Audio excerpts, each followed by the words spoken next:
Good evening, Keeps Up the Cash. How's everyone doing today? Glad you came out to join us. I have, as always, most usually, if you see me live, you're going to see this man live, Rob Fat Stacks of Comics. How are you today, sir? Oh, I'm exhausted, but you got a package on the way to you. Ooh. We heard it here first. We're talking about my package live. That's right, and it's NSFW. Right. Uh-oh. That sounds. And of course, hello, Namman. How's it going, buddy? Our guest of the Yo, hour. So How are you? We got Joe, Sleepy Reader, already in the audience. How are you doing tonight, gents? And Sleepy Reader says you're taking over the world, Damien, I'm not taking over the world. Are you Pinky or the Brain? I'm the worm. I'm the worm. You're the world. All right, so Namman. Uh-oh. Already know you and love you and are here to listen to you. But for the people that watch on the rewind, they may not know you. So give a quick synopsis of yourself and your comic channel on YouTube. Okay, quick my intro myself, right? Okay. This is not my first YouTube channel. This is like maybe my third or fourth YouTube channel. I haven't been collecting comic books for over 40 some years. When I collected comic books, that was back in 1974, 75, maybe up to 79. Then I stopped collecting. Then recently, a lot of people accuse me of you came on to this comic boom time, but I actually sort of ran into that. I normally pick up books, and not just books, but like sketchbooks and bookstores. And if they happen to be comic book, I pick them up too.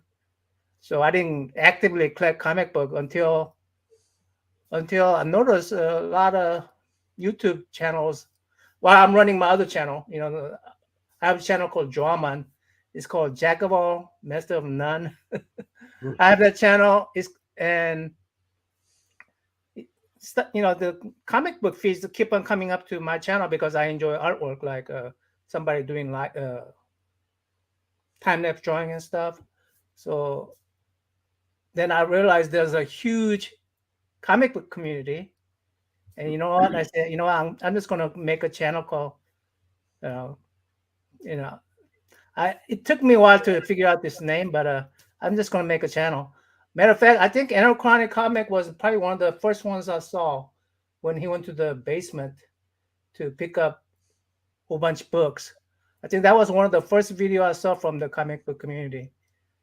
That one. Good Joe, huh? Huh? Yeah.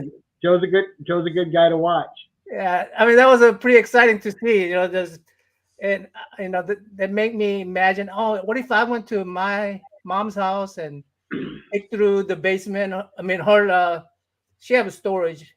Pick through there, and if I was able to find the box of comic books that I used to have back in when. So yeah, but I carry most of my comics book with me.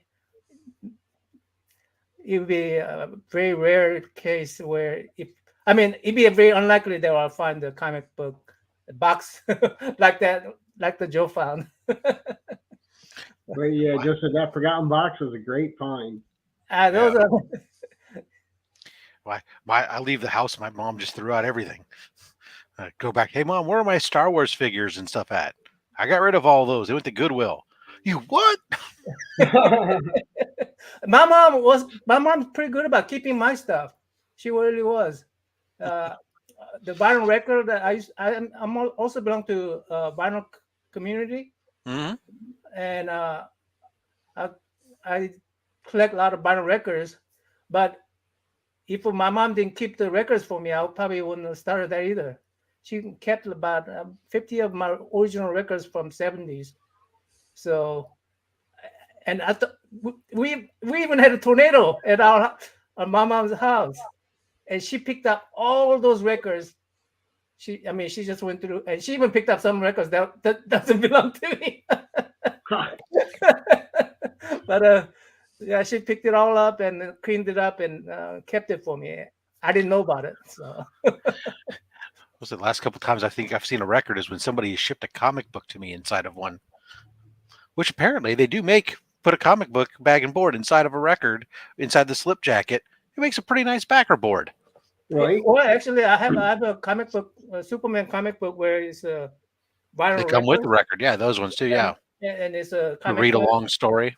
Yeah, read along, and it has sound effects like when helicopters flying. It has a helicopter. Yeah, no, this was different though. This was I just ordered some comics and this guy shipped them to me, each comic inside of a 12-inch vinyl LP. He just put the comic. The record had nothing to do with the comic whatsoever. It was just records he must have had. Right, kept your book safe. Yeah, he just shipped them in there, and then he could ship it as media mail. I guess I don't know. Said he was shipping music. Yeah, I mean, I gotta give her that. She does save my stuff. She even kept things that I drew when I was a little kid. It's all eaten up by the paper worms. But she even kept those. So yeah, she does keep a lot of my stuff. Moms are weird like that. I think that's where I got my hoarding skills from. Right. Well, yeah, you said you stopped collecting in '74, but you never got rid of your books, right? Yeah, I can't. I moved like a dozen times, and I was able to carry them. And I would always have to argue with either. Well, Mom will keep my stuff, but she will argue that I should throw them away. But if I keep it, she will keep it for me. That's what she does. So now, even when you were out of it, were you still reading them occasionally, breaking them back out, or did you just store them for a lot of years? I remember the first time the X-Men movie happened? Yep. Very first X-Men movie. So I took out this X-Men, I think it was 101, one with the Phoenix, flying out of the ocean. Yep. That one, 101. I picked it out and I go, I want to check the value of this comic book, because the X-Men movie just came out. So I kept that mindset still going. You know what I mean? If there's a movie out there, my comic book might go up in value. And so I opened it up and I go, it can go up at all. So I cast it aside. I cast it aside and I lost that comic book. But I do lose comic book here and there, but occasionally I'll pull it out of the box that's stored in and look at it and say, hey, maybe because this movie happened that, this will go up, and I'll look through and I'll read some of them at the time. Then I store them and forget them for like a dozen years. Just occasionally I will, like when Suzanne movie came out, I would buy some comic books like 1, 2, 3, but I didn't intend to say I'm going to go back to collecting or anything like that, Right. Now, who were the heroes that you grew up with that got you into collecting comics to begin with? Okay. This is. I mean, maybe I should have started with this, but I came to the United States when I was like 11, and now back in 74, 73. Korea was not as right now Korea is one of the economic giants, but back then we were probably barely third world country. We like at my house, my dad did well for himself, but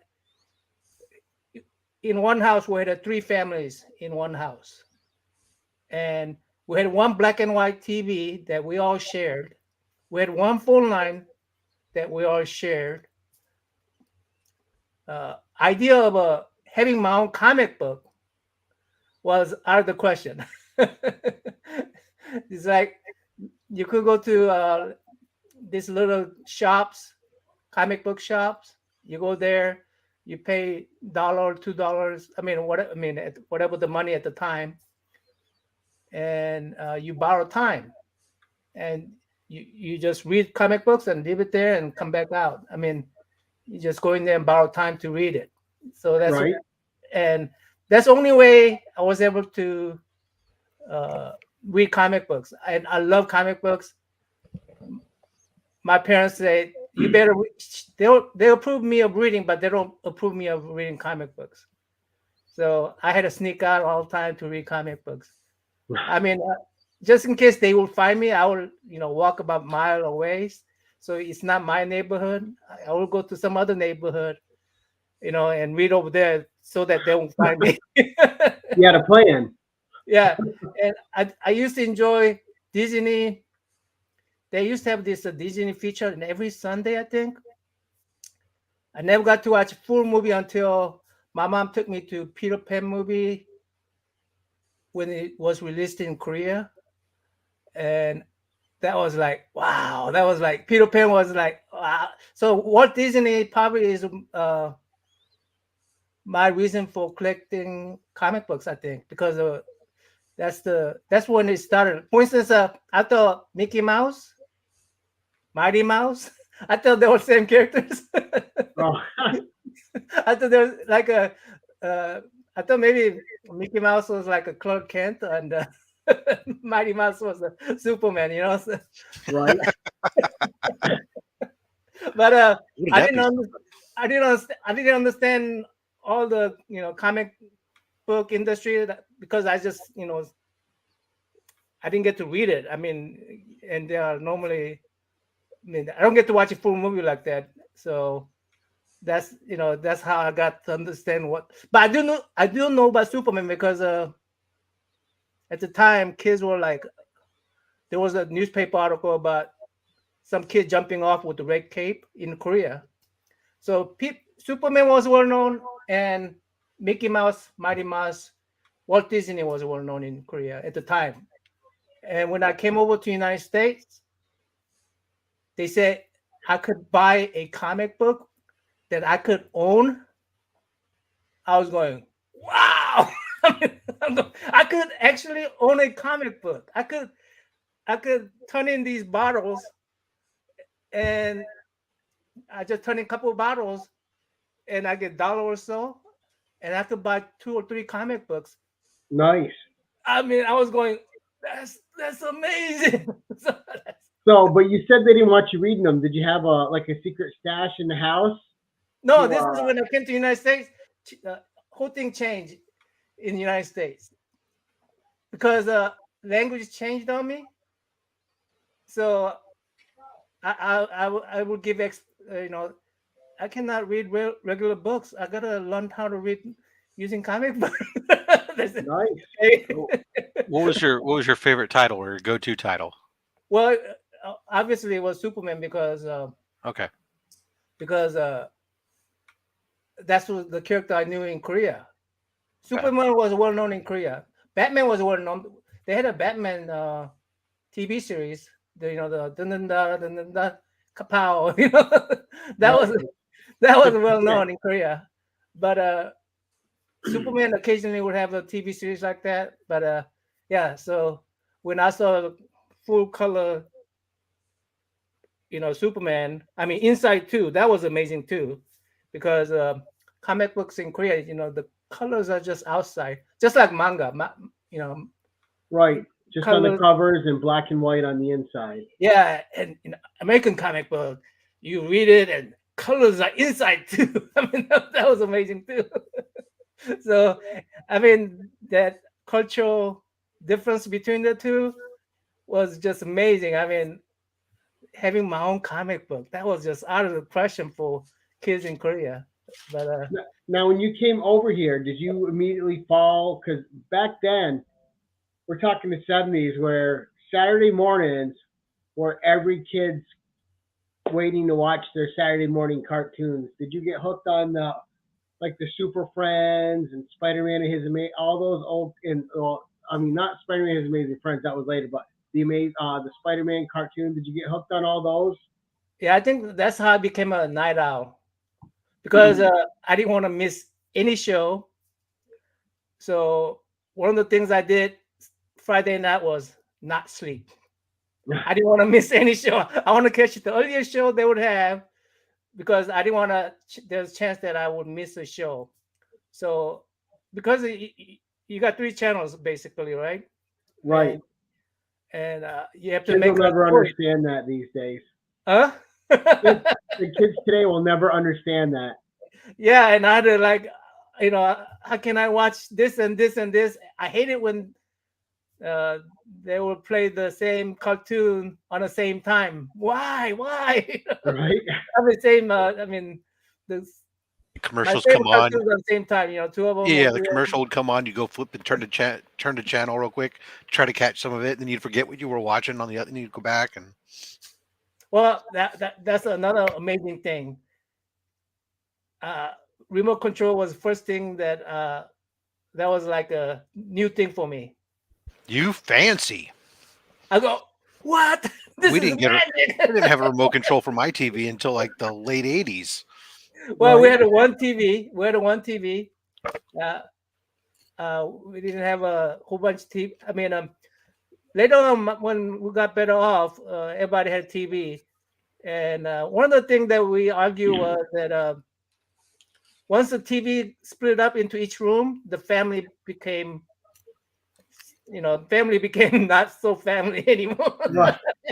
Because to be a family, you had to fight for that one TV, and you try to. And then you all watched what Dad wanted to watch. Yeah, Dad's coming home. Right. Before Dad's coming, I'm the oldest. I get to watch what I want to watch. Yeah. I rush home to school so I could watch the afternoon stuff that was going on in the afternoon with the local, one of the independent stations here would put on all the Japanese import stuff, the Space Giants and Johnny Sacco and Ultraman and stuff, and then you'd get cartoons in the mornings and such. But we had to turn the antenna, though, every time you change channel. That was annoying. Oh yeah, because you get different TV towers, so you have to rotate the antenna on the roof. Or you're putting a tin foil on the antenna to get better reception. No, we had an antenna on the roof, but it was on a rotator, so you had to rotate because where I'm at, there's 3 different towers depending upon whether the signal was coming out of San Jose, Oakland, or San Francisco. Yeah, we did have eventually have a channel 34 and 43 in addition to the, and that required like a circular antenna, and we had like the UHF. And my TV did a weird thing, like it will clear for a little bit, then it will just disappear. I mean, yeah. And so you had to go over there and adjust the antenna again. Yeah. And I remember too, we had the rotary dial clickers. We had a big Zenith, which was like a big piece of furniture in itself. It was like the old cold console televisions. Yeah. Yeah, with the tubes that weighed about 1,000 pounds. Yeah. Yep. When your tubes go out, Dad took the Tinker Toys and made a little tapper tool, and he'd reach in there and just tap on the tubes until it all of a sudden come back on. He called it Tinker Toy technology. Now you talk about how your mom kept your comics and the books, and she was good at keeping stuff. Did your mom watch any of your favorite shows with you? My favorite shows? Yeah, like did you and your mom have a show that you watched together? Actually, my mom is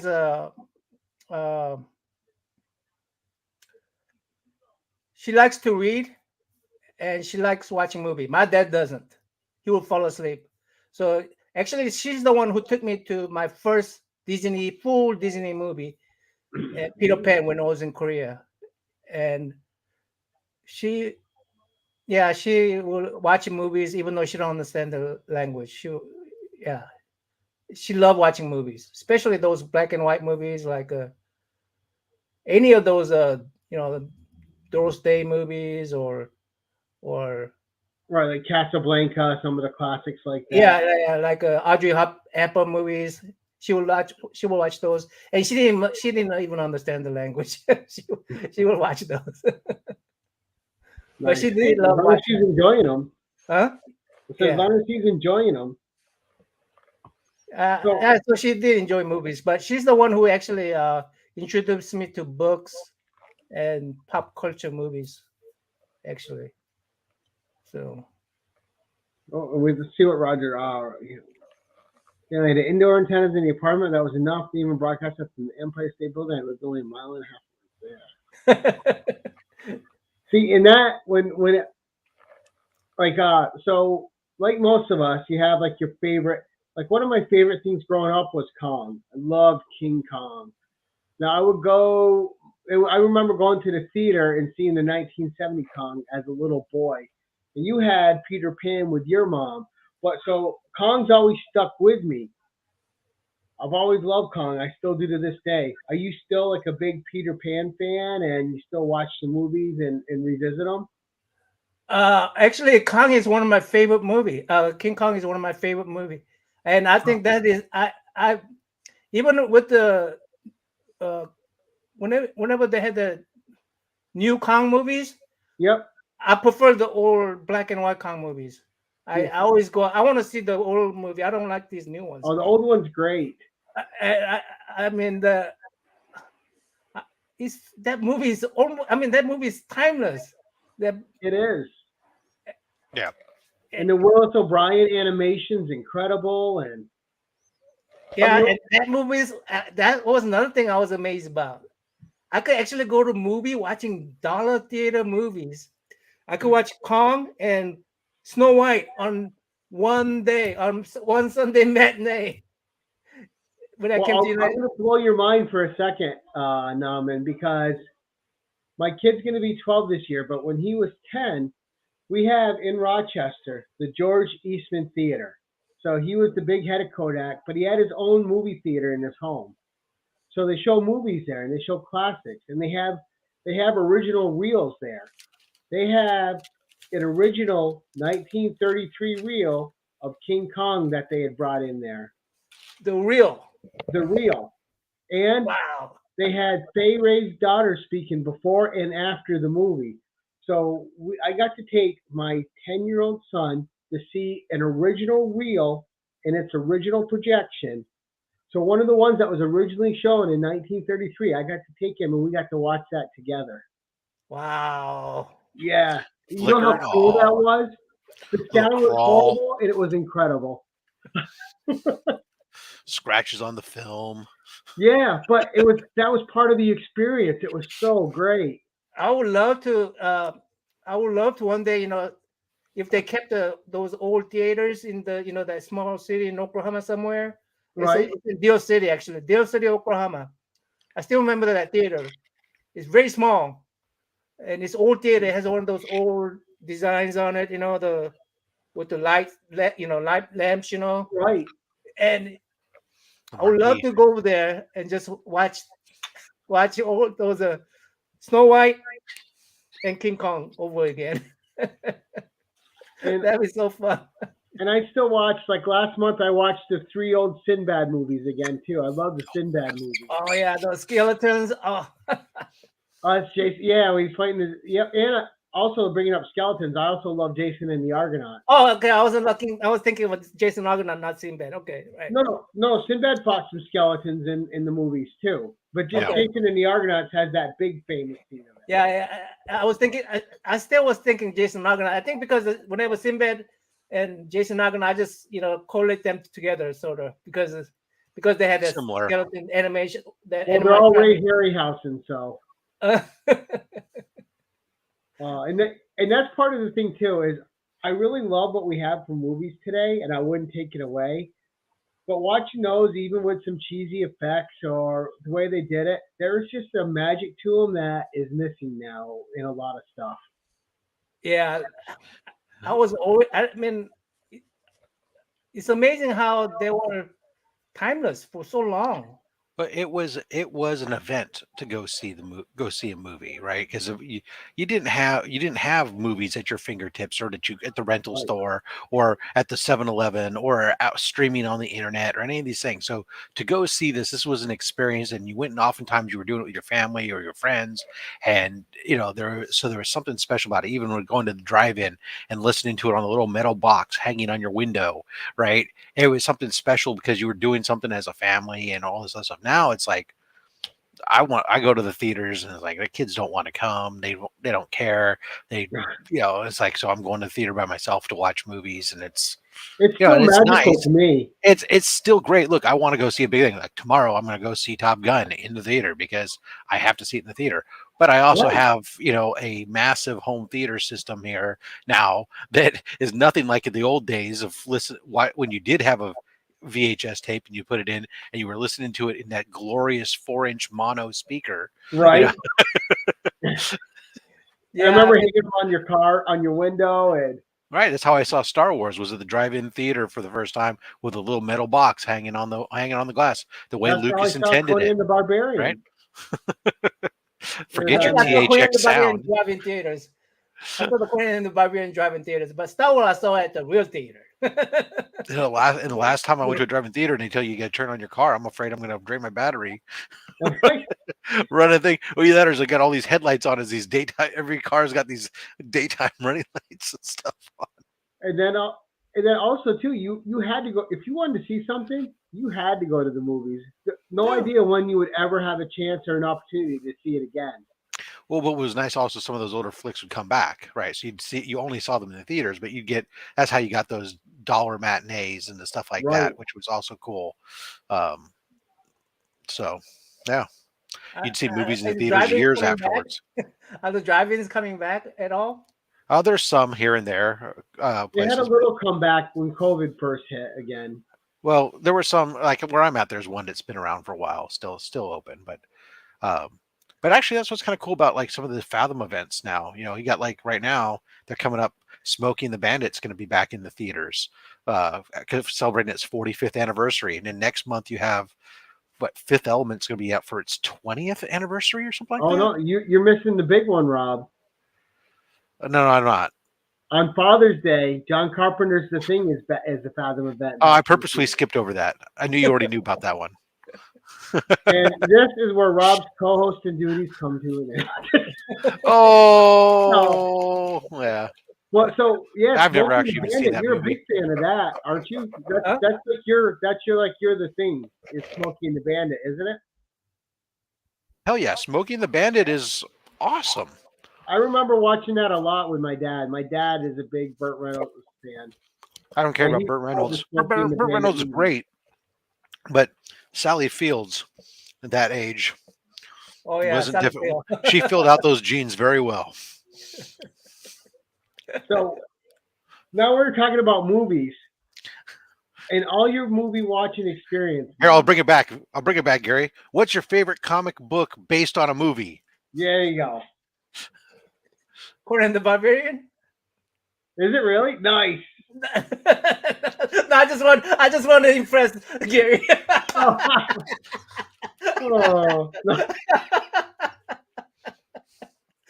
So I was for you. I was gonna guess the Christopher Reeve Superman. Actually, he's second. The Star Wars has to be it of all time. Star Oh Wars. yeah, but Star Wars is a great movie, but it was not based on a comic book. Ah, That was its own No, IP. Did I say movie based on a comic, or did I say comic based on a movie? It doesn't matter. Let's just We go knew what either you way. meant. Well, let's say, yeah, it has to be Superman if it's based on a comic book. But I remember collecting comic books, and recently I said I'm collecting bicentennial comic books from 1976, the DC one with the tag. Roger is collecting them, but I thought about collecting where Superman, you putting application for not application. You put some of these coupons from Superman where you can come in. You can be part of the Superman extra in Superman movie. Yeah, that's it. Oh, You could yeah. So I'm gonna walk on roll. yeah. So I want to be the extra in the Superman movie, and I thought about collecting those, and I never followed through those kind of things, but yeah, I would love to have it been in a Superman movie because of a comic book collecting. And yes, Roger, Flash Gordon does count. Yeah, Flash Golden, but yeah, but it was okay. That movie is good because it had a Queen music, but Depends on which movie. Oh, you're talking about that movie. yeah.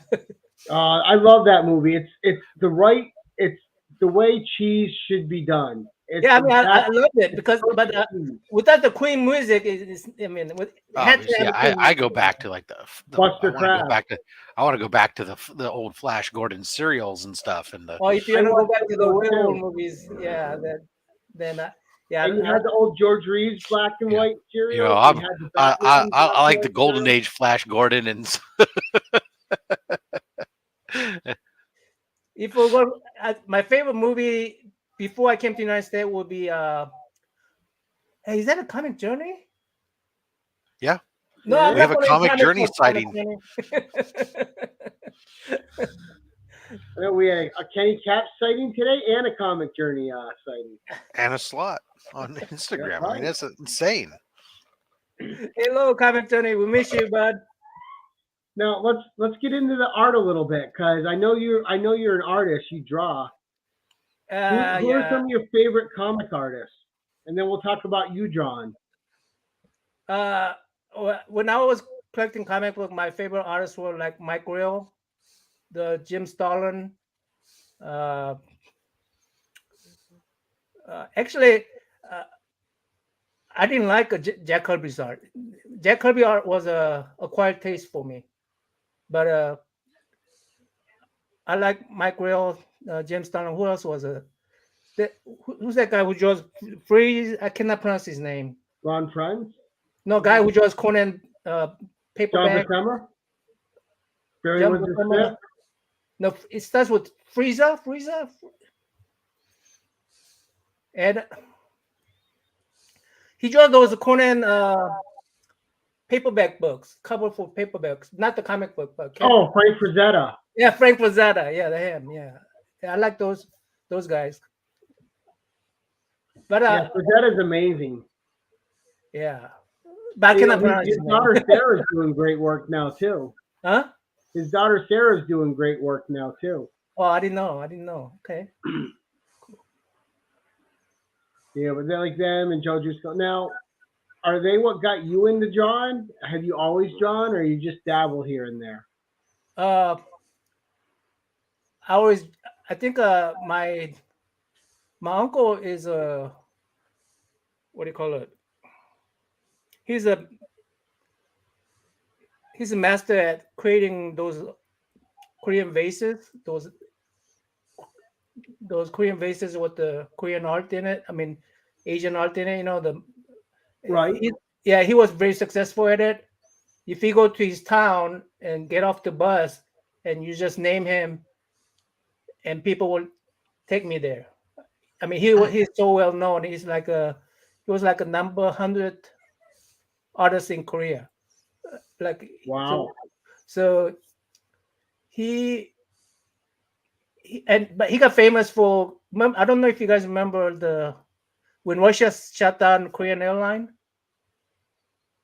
Yep. Russia shut down Korean airline 737, 747 or something, and so there was like 300 some people in that airline, and he made a vase. And just using brush, he named every one of them on that vase, and that's how he got famous for it, because that memorized the people who died in that airplane crash. My uncle passed away, but he's the one who encouraged me to trace and copy. He said, "Uncle, teach me how to draw," and he looked at my Mickey Mouse pencil container, and he pulls out a sheet that looks rice paper sheet that looks, you could see right through it. Here, just trace that, and trace it, draw it, trace it, draw it until you get your tracing. Your drawing looks like a tracing. Wow. That's it. So, if I want to learn how to draw something, I trace first. Right. But it just kept practicing. Yeah, as long as you keep on practicing, that's the key. I think. So But let's I talk. know how to copy well. I know how to copy well. That's all right. Mimicry is not bad. Huh? So you were watching YouTube and you saw all these channels. And is watching all the comic channels what got you back into comics, or was it the movies that started coming out? I always enjoy the movies. That wasn't something I stay away from. I think when I start collecting comic books, and I know some more people are in it, and more people are interested in. I have to give a little bit of credit to people who are speculating on comic books, because a lot of those guys popped up on my feed, and those guys were, for instance, when they told me how much my Phoenix 101, the X-Men 101 is worth, I'm going, I lost that comic book. When they told me that, and then I'm looking at, these people are telling me all these comic books that I used to have. For instance, I used to have a Star Wars #1, right? The original print. I only got a second print right now, but when they tell me, these are worth, $200, $500, $1,000, depending on the grade and stuff, I'm going, wow, my comic books that I have are worth a lot of money. This is first appearance. I didn't know about that kind of stuff, first appearance and stuff. I didn't know anything about those. Like, for instance, I didn't know I have a comic book that's like a first appearance of Mystique. Why is Right. Mystique more valuable than first original? That's a Miss Marvel copy, right? Yep, Miss Marvel 18, I believe. I think, I have whatever. a copy here. So that's worth more than the Miss Marvel #1. How is it? Miss Marvel isn't. Don't try to understand. Your brain will go But fry. you know why though, Namman? Because Miss Marvel 1 isn't Carol Danvers' first appearance. That was actually in a Captain Marvel book. Yeah, I know. It's still. That's just her first solo title. That's her first solo title. Why is that not important? her first appearance as Ms. Marvel. It is. But more importantly, if you try to understand why, age of a book and everything else has nothing to do with value, unfortunately, because it makes no sense why you would sit there and say that some of these books that are less than 10 years old are worth $1,000 or more. Yeah, I don't understand that either. I mean, there's so many prints out there. Why is that? Well, some of them they're restricted, but yeah, still. Yeah. Like, I mean, I'm looking at my even though it's actually a little bit older. Like my LCS just got in a collection they put up, Invincible #1, a raw book, and they're asking $1,300 for it. And you're like,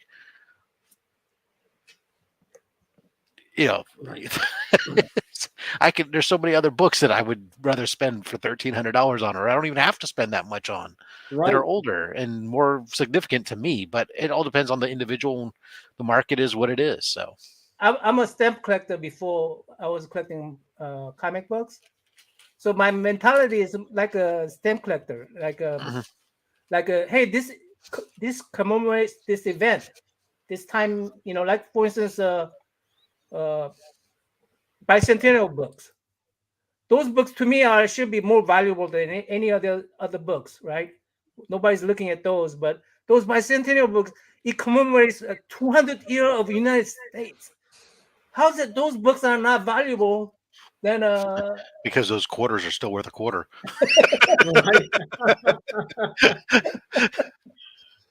I don't know. That's amazing. I mean, movies come and go. Right now, the movies will. For instance, when I looked at X-Men, I thought, I have enough sense to that movie will, make these comic books, go up in value, make you pay attention to it a little bit more. I haven't that I understand, right? But but my experience has been once a movie passes, that popularity drops. It would be once it's out of sight, out of mind. Yeah, it would be forgotten, and that's what it is how many people are trying to get a hold of how many books that are available, and when there's hype and popularity over one, it's going to drive not only the desire, but it means even if there's a lot of copies, it still becomes harder to come by. So, Yeah. you got some people just hoarding them. Yeah, thank you, Comic Journey. If you guys don't mind, please hit that like button. Yeah, hit that like button. I'm gonna drink me some beer, guys. I got a little. Go ahead. So, okay, let's check your ID. I'm looking over your shoulder, and I see a couple slabs on your wall. Now, Well, when I'm using this to cover up my junk in the back. My room is still under the construction. So, are you a big fan of slabs, or you just get them here and there? Those two slabs over there are self-made slabs. The ones up on the boxes. Yeah, I made those slabs. I decided. I remember the video you made of it. Yeah, I decided that instead of, I love the looks of slab. I got one from Rob that I'm keeping that. Rob, I'm not giving that one away. That's the only 9.8 book I have. Yeah, that's only 9.8 book I have. I have two slabs. The one Superman book, number 300. I love that issue, Superman 300. It's a retelling of a Superman origin story. And my kids got it for me for my Father's Day gift. And what reason why they did that was they were asking me if, Dad, these comic books that you have are really valuable. Why don't you send it into these graders and try to sell them? I say. So I thought about it. I actually thought about doing that, and then I looked at it and I go, "Wow, it takes 6 months, 8 months, whatever, and I have to pay them how much for shipping back and forth, and what? Oh, this is not enough grade. I mean, that's when I found out about grades, and my book's not worth anything because they're low grades, And I say, no. And one of the gift they were going to give me was they were going to pay for all the CGC, all the fees. Yeah, all the fees. And they say, hey, Dad, we'll pay for all that. You send those books in and have them slab, And I told them, no, I'm not going to do that. I'll make it easy on you guys. Find me a Superman 300 on a slab, and I'll let you get off easy. I wish my kids would offer to pay all my fees. Your kids would have to have a couple extra jobs to do that. They'd have to get a job first. Lazy little. Anyway, so that's why I got the Superman slab. It's 9.0, I think 9.1 or 2. But once I found that out, I said, you know what? I want to figure out. Jerry Jitterbug is one of the first channel that I have contact with too, by the way. He came to my channel and commented on my slab making because on my Jack of all, Master of none channel, I made some slabs before I came to comic book channel. And Jerry the Jitterbug mentioned, hey, that's a good idea. And that's when I started looking into the comic book community, and so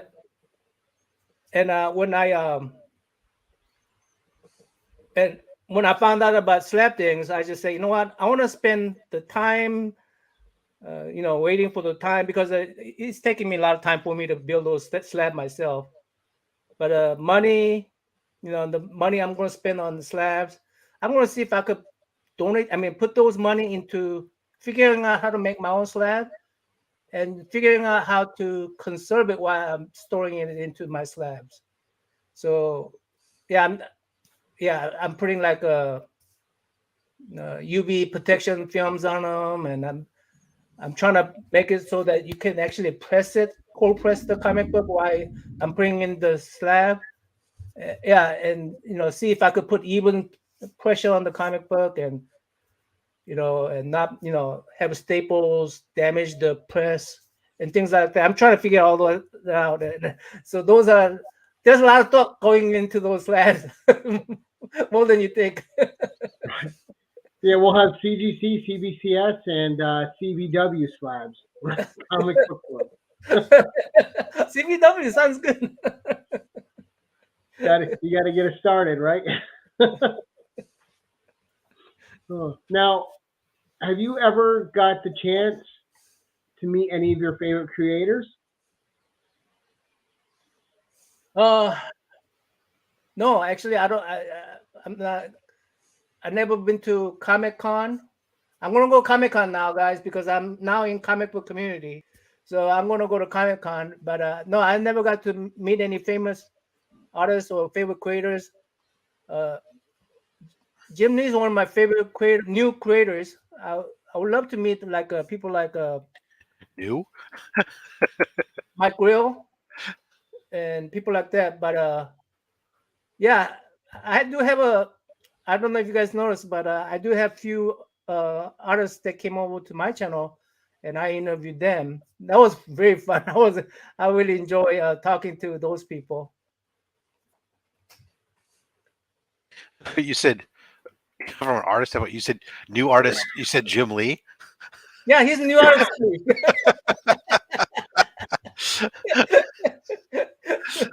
I think he'd probably take offense to being considered a new artist.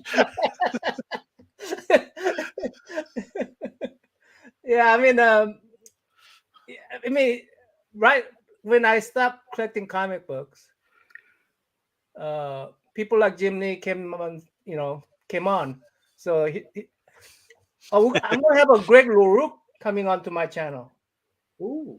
This Sunday. Greg LaRoque's gonna come.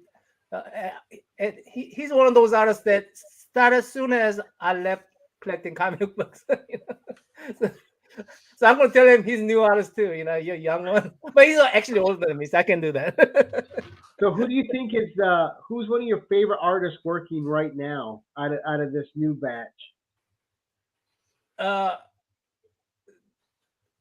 I'm becoming a fan of a lot of these new artists like Dave Nakayama. He was on on my channel. John Boy Myers. He was also on my channel. This is one of the John Boy Myers. He sent me these books. Nice.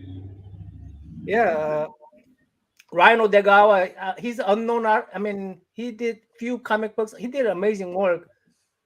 I think he's going to one day blow up, but right now he's he's not producing much for Marvel or DC, but he's making his own comic books, and he's a really talented artist.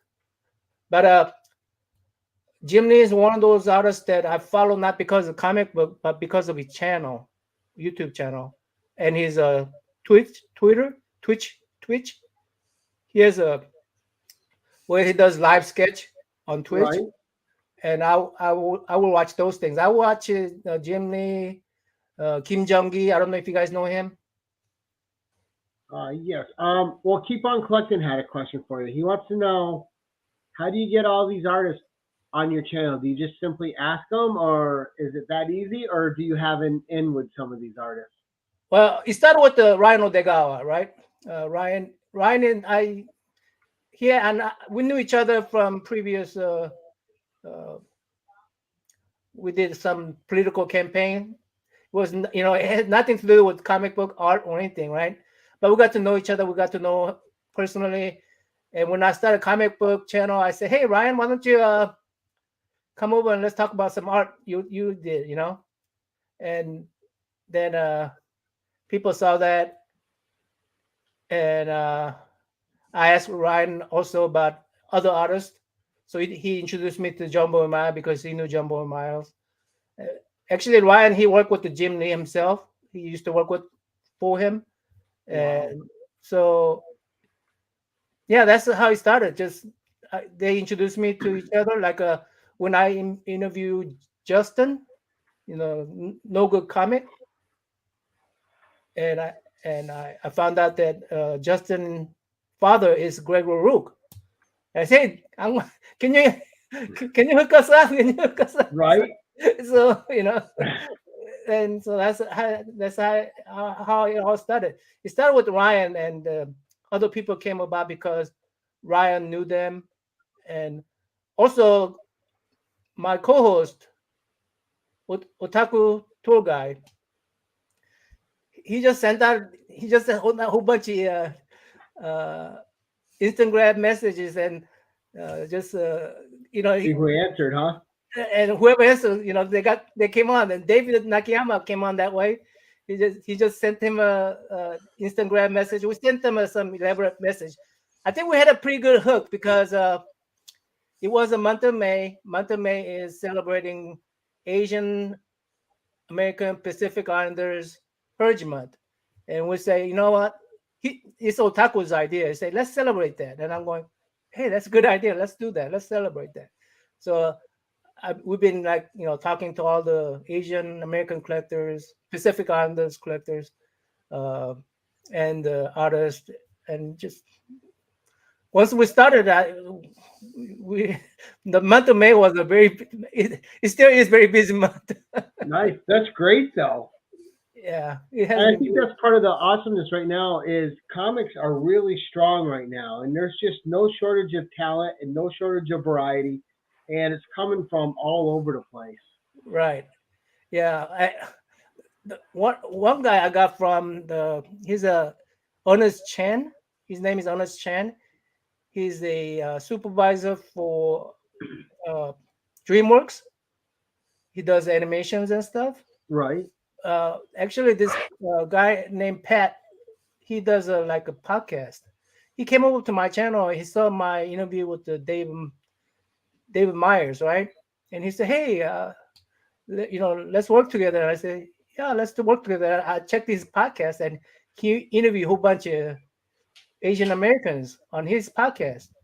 And I said, nice. "Hey, can you introduce me to some of these Asian artists and animators?" And he goes, "Yeah." So he introduced me to a whole bunch of those, and I contacted them, and they agreed to come on the show. So yeah, everything just got connected. I mean, it's just it's like the 7 degrees, right? Chain reaction, kind of thing, So or it 6 turned out degrees well. of Namman. Huh? There's a thing called 6 degrees. Yeah, 6 degrees. Yes. The 6. Yeah, just converting 6 degrees to 5 degrees, converting 5 degrees to 4 and 3 and 2 and 1. Now, Namman, I'm going to throw a softball over here to Rob because I want to know your thoughts on Rob's question. If you wouldn't mind, Rob. Softball. Sure. So you're interviewing all these artists and everything. So all of a sudden, the publishers start paying attention to what you're doing. They're watching what you're doing, Marvel and DC, and they start going, "Hey, this cat, he's got some ideas. What if we tapped him to help us solve our problem?" And of course, that problem is they all have, each publisher, Marvel and DC, each have books that kind of suck. They're not as good as they used to be, and they need to do something. So they reach out to you and they say, "Namman, any book you want, any character you want, we need your help to make him good again. But you can only pick one from either one of those two. You can't do one from each. What character are you going to help save, or book are you going to help save? And what do you think you might try to do to help make that character better, or that book better?"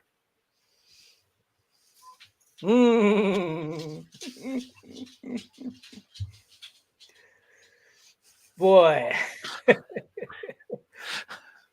Softball question. That's all it is. Yeah.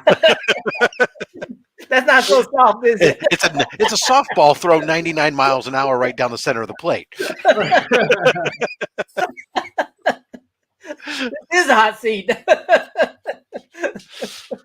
I'm not just here to be a pretty face.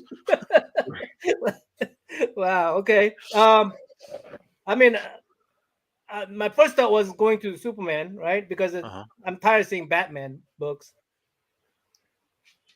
I mean, how's it not Superman not part of a? How's it Superman not part of a main hitter for DC comic book? How's he not, right? Right. How they let him lag to second place B status. Yeah, I mean, how's it this guy who, I mean, Well, I Like, think that. Go ahead. I mean, how's it? The Superman book are at one time when the Spider-Man book was more expensive than Superman book. You know, I'm going, how is that possible? You know, but I just don't know how they lose that their number one golden egg. You know, laying.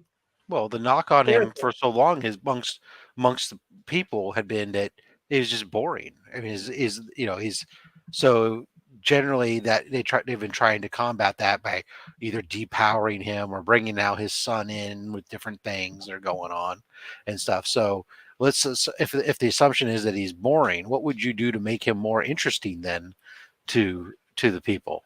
I think they should own his power because I think they should own it because the problem is a lot of these comic books are really having problems because I think of what I call it power creep problem. Like once you conquer this villain, next villain has to be even more powerful. So you have to upgrade the hero with the villain and so on. And the problem has to get outside of the small city. Spider-Man was a small city guy who take care of the small city. All of a sudden, he has to take care of the whole multiverse right now. I mean, this is power creep problem, right? And I think problem with that is that people get lazy in writing good stories because all you have to do is make next story exciting is to give that extra power, give that extra difficulties, extra difficult villains. Like we're all looking for right now, who could be more villainous than Thanos? Who could be more powerful than Thanos? Because easy solution is we need to find somebody who's more powerful than Thanos, and there we got more interesting stories. See, that's easy way out to me. Thing about Superman is that you cannot do that. Superman's already very powerful. All his villain has to be they have to be very creative for these villains to beat Superman, be a problem for Superman, right? And that requires a lot of thinking and not coming out with the creative stories. It requires a person who creates stories to be more creative than because they have no shortcut. They have no shortcut of going from, hey, we just need to give somebody who's more powerful than Superman. I mean, who's more powerful than Superman if we really think about it, right? I mean, so it forces you to think of us, I mean, sometimes you get weird, like the guy who speaks backward. What's his name? Roger. What's his name? Pixelplex.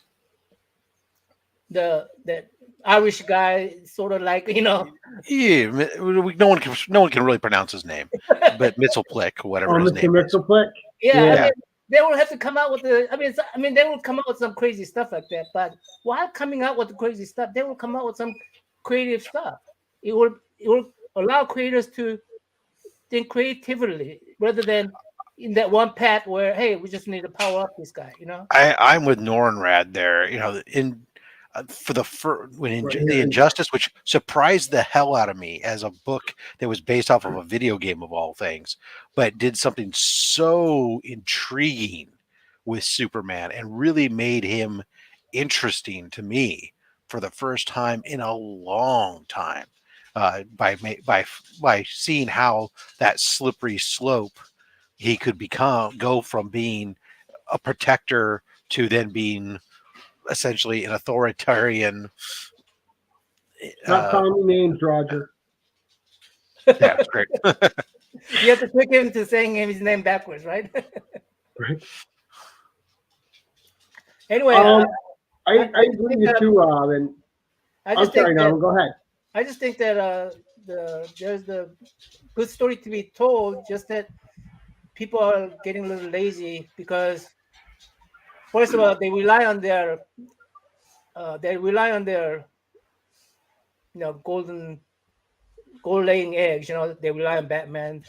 They rely on what happened yesterday, right? They have, yesterday we were successful, so let's just milk that. Let's just milk that. And when you start writing more powerful characters, eventually you write yourself into a hole, right? Into a corner. How often can you use that character if no one can defeat that character? Right. So So let's just go all the way up there where he's already powerful. Now to come out with a story. Force the people to come up with a story rather than give them easy way out. That's my thoughts anyway. Nice. Good. Sorry, it's summer. People are going by with the music going. Didn't want to go. At least they're not setting off flashbangs in your neighborhood. Is that what's happening with you? I'll tell you later. Okay. So Namman, we're at the hour mark. We're gonna start wrapping it up. But there's one question I always like to know from people who are on is everyone's got a favorite storyline in comics. I'm curious what their favorite storyline is. What is your favorite storyline in comics? What do you mean by favorite storyline? Like your favorite arc of a hero. Like some people would be like Crisis on Infinite Earths, or for Rob, it's the Clone Saga. For Gary, bite me. I just got on Rob's naughty list. But everyone's got a favorite story arc. What would be yours? Story arc. Right. Like one group, like one story arc, whether it's like the Phoenix Saga, anything like that. Contest the Champions.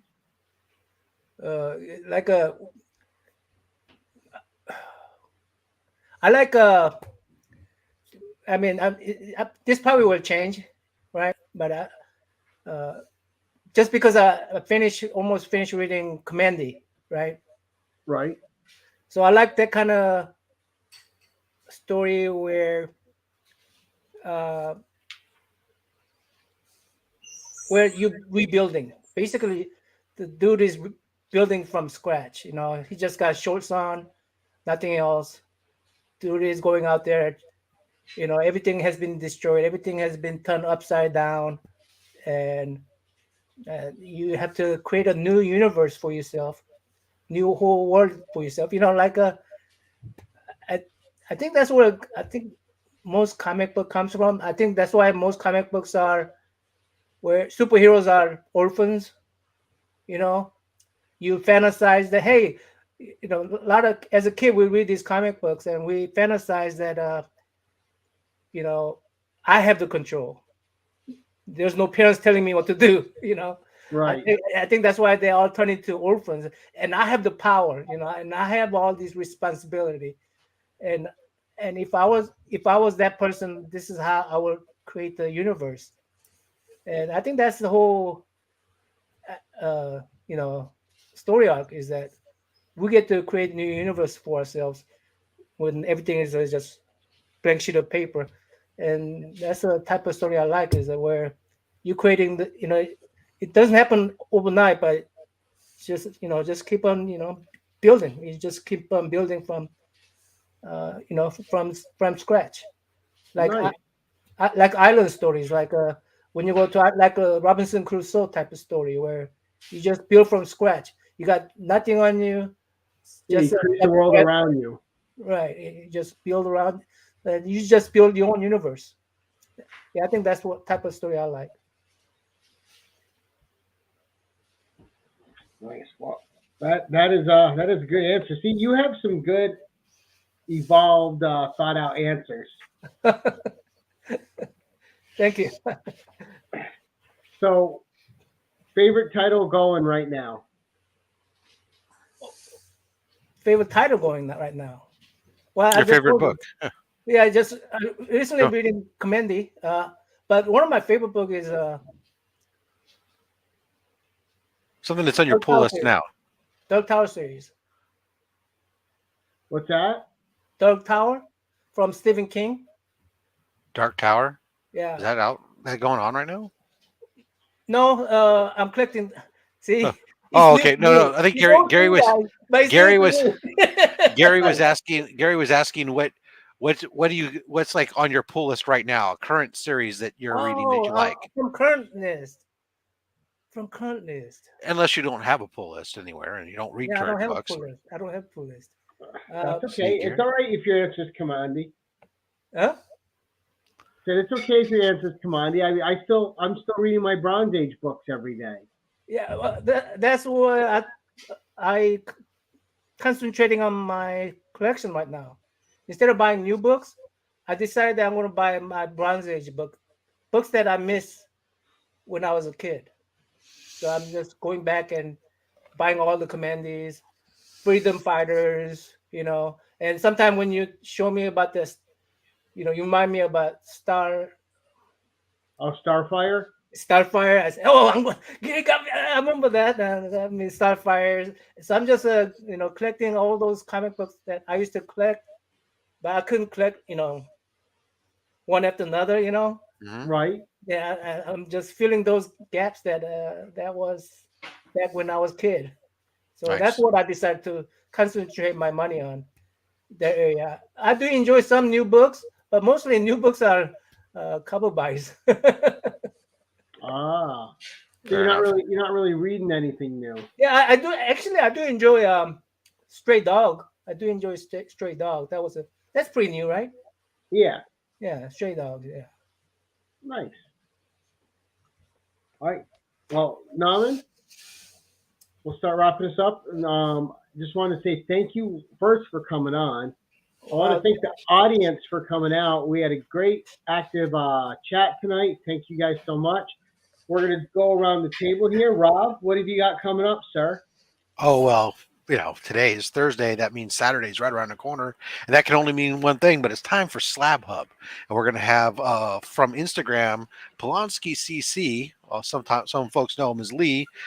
He's going to be on. And I don't know exactly what he's bringing on, but I do know from watching his IG feed, the man has quite the collection of pre-code horror and Golden Age books. So I'm hoping that that's what we're going to see on Saturday. But the only way for you to know is to tune in and find out. And of course, if you're there in the live audience, you'll get your chance. We'll do our pulls as always, give away some free comics, chance at free Slab Hub swag, etc., etc.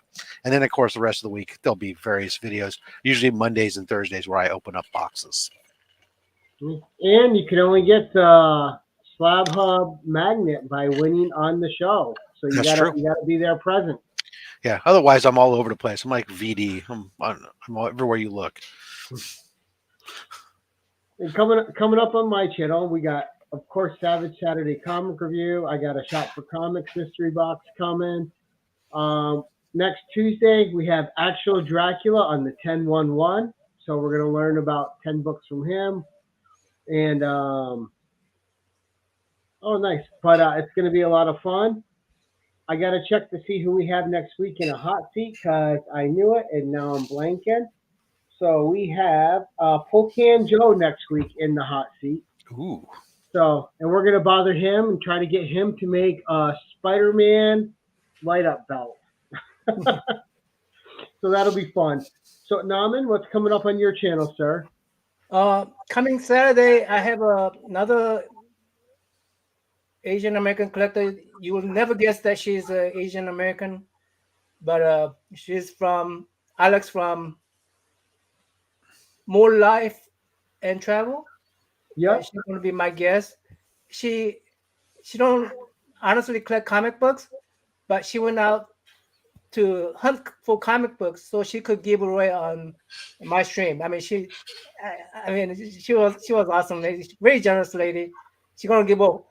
She was afraid that people are not gonna pay attention to her or people are not gonna show up. And so I'm gonna give away some comic books. And she went out to this different store in Orlando's and bought a whole bunch of comic books to give away. So I promised her that we'll give away every 10 minutes. We'll give away something to keep people, Wow.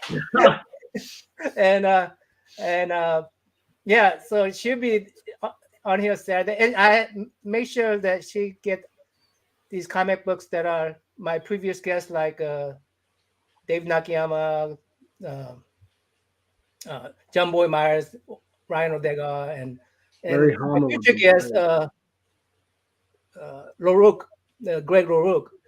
And Sunday we're going to have Greg LaRoque come on, and we're going to talk for about an hour, interview him. And right after Sunday, I'm going to invite all the guests that we had. I don't know how many of them will show up, but they could come out and go as they please.